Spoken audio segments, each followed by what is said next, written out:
The wide plains of Texas stretched endlessly under the hot sun, a place where silence spoke louder than words, and the wind carried dust and secrets alike. Life was not easy there, but the people who lived on that land were tough, shaped by hard work and the demand of the wild country. Among them was Ethan Cole, a cowboy who lived alone on his ranch. He was a man of few words, known for his steady hands, calm voice, and kind heart. He never sought trouble, but he never turned away from what was right either.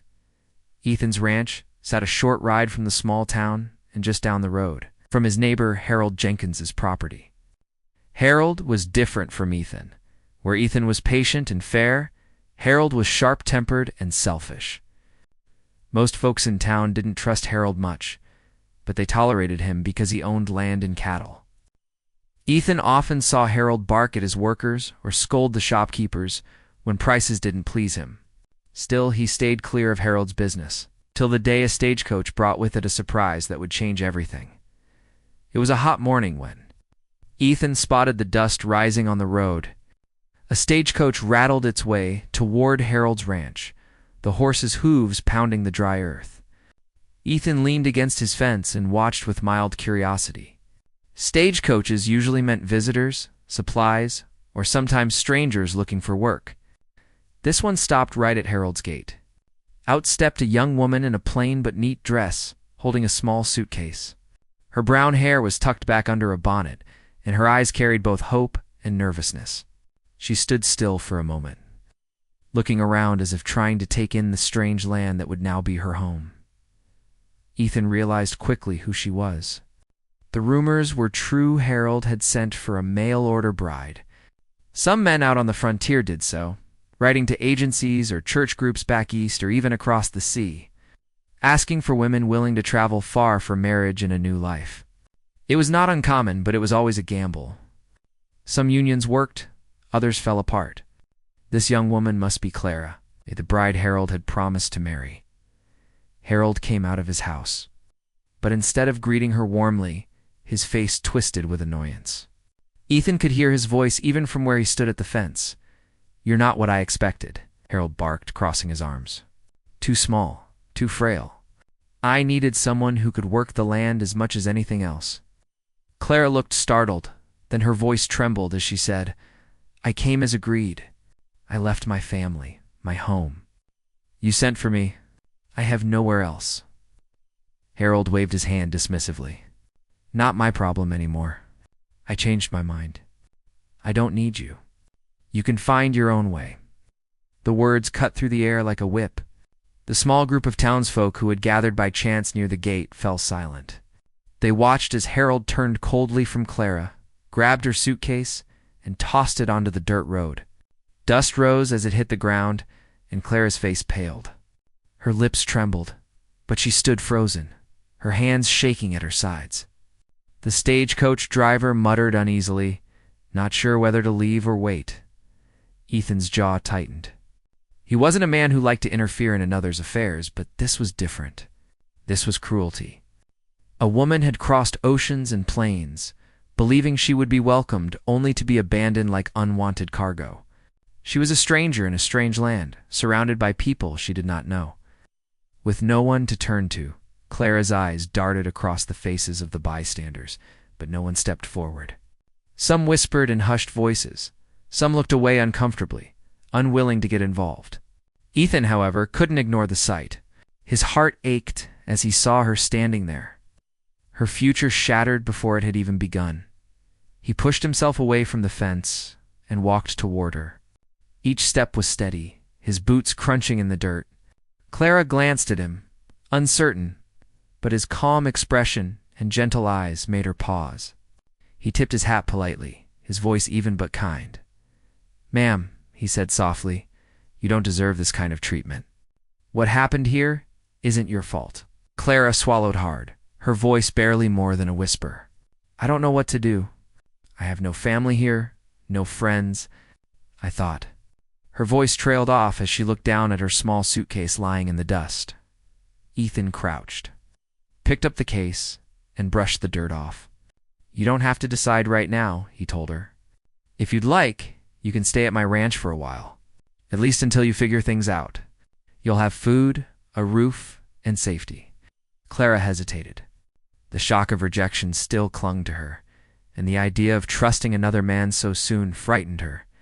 But Ethan's voice carried no judgment, no demand, only sincerity. She looked into his eyes and saw not pity, but respect.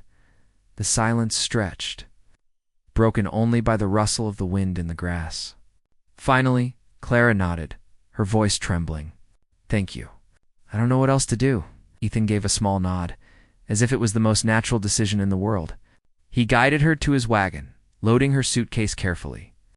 As they rode away, Clara sat quietly, her hands folded tightly in her lap. The town behind them buzzed with gossip, but Ethan kept his eyes on the road, giving her the space she needed. The ride to his ranch was long, but it gave Clara time to collect her thoughts. She stared out at the open land, the endless sky, the cattle grazing in the distance. This was the world she had come to, yet it felt colder than she had imagined. Still, beside her was a man who had shown her more kindness in minutes than Harold had in weeks of correspondence. Ethan glanced at her now and then, but did not press her with questions. He let her sit with her silence.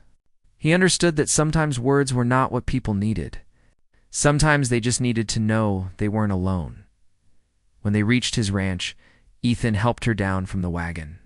The small house stood simple but solid, with a barn nearby and fields stretching out behind. It wasn't grand, but it was honest, just like the man himself. He opened the door and said, "You can have the front room. It's yours until you decide what you want next." Clara stepped inside, her eyes scanning the modest but clean space. It smelled faintly of wood and leather. For the first time that day, her shoulders loosened slightly. She whispered, "Thank you." Ethan simply nodded again. "You're safe here." That night, Clara lay awake in the small bed, staring at the ceiling. The events of the day replayed in her mind, leaving her family behind. The long journey, Harold's rejection, and Ethan's unexpected kindness. Her heart still hurt, but in the silence of the night, she realized she was not as lost as she had thought. Someone had chosen to stand beside her when no one else did, and though she didn't yet know it, this act of compassion would be the beginning of something far greater than she ever imagined. Days slowly turned into weeks on Ethan's ranch. Clara woke each morning to the sound of roosters crowing and the sun spilling its first light across the open plains.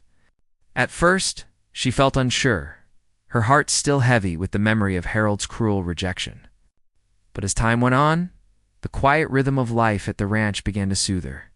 The land was wide, the work was steady, and most of all, the man who had taken her and treated her with respect she had never expected to find, Ethan never made.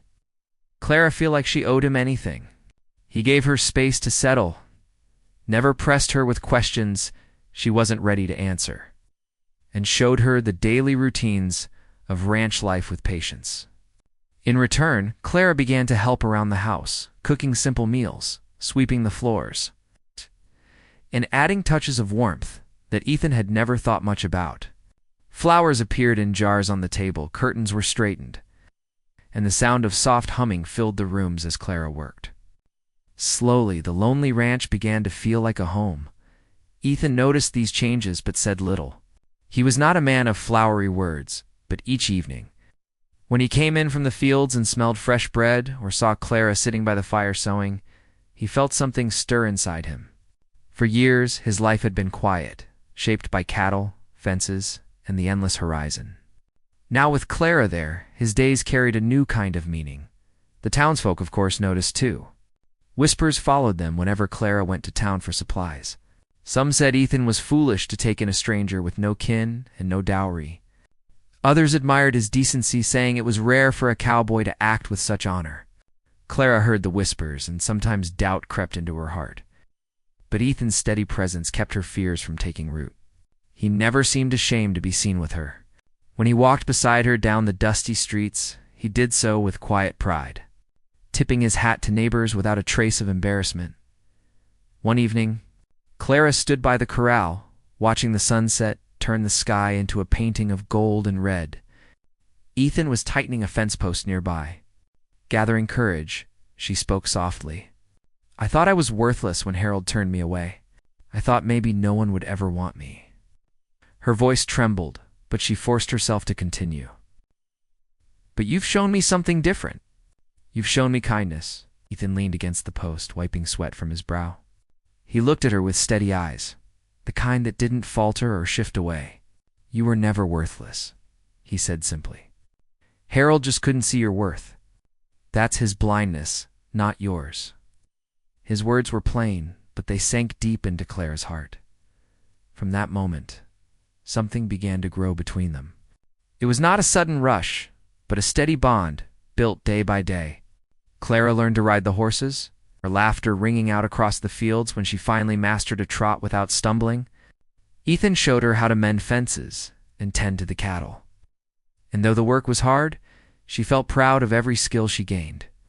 In return, she brought life back into his quiet world, reminding him of things he had forgotten, songs hummed in the evening, stories shared by the fire, the comfort of company at the table.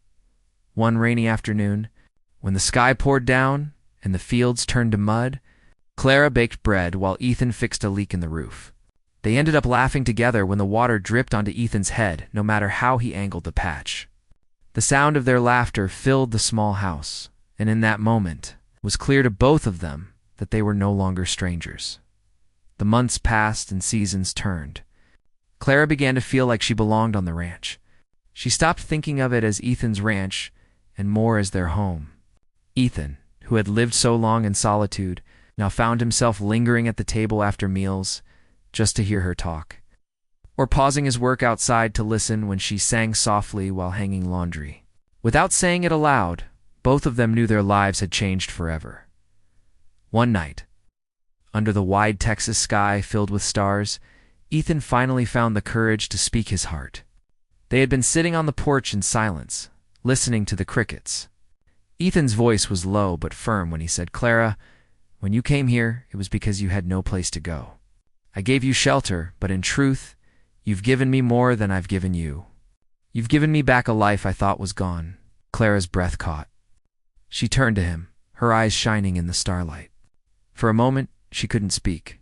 Then she whispered, "You saved me from despair. I thought my life was over before it began. But here, with you, I feel alive." Ethan reached for her hand, rough and calloused from work, but gentle as he held hers. "Clara, I don't want you to feel like a guest anymore. I'd like you to stay. Not out of obligation, not out of pity, but because I want you by my side." Tears welled in Clara's eyes, but they were tears of joy.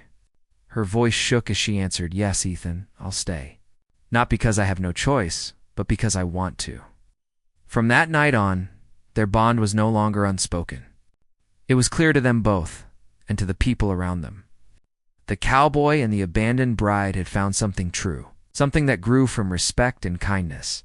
The gossip in town soon turned into admiration. Folks saw how Ethan and Clara worked together, how they looked at one another, and they realized that this was not a tale of charity, but of love. Clara was no longer the woman Harold had thrown aside. She was Ethan's partner, equal in every way, building a life with him on the ranch as the years went by.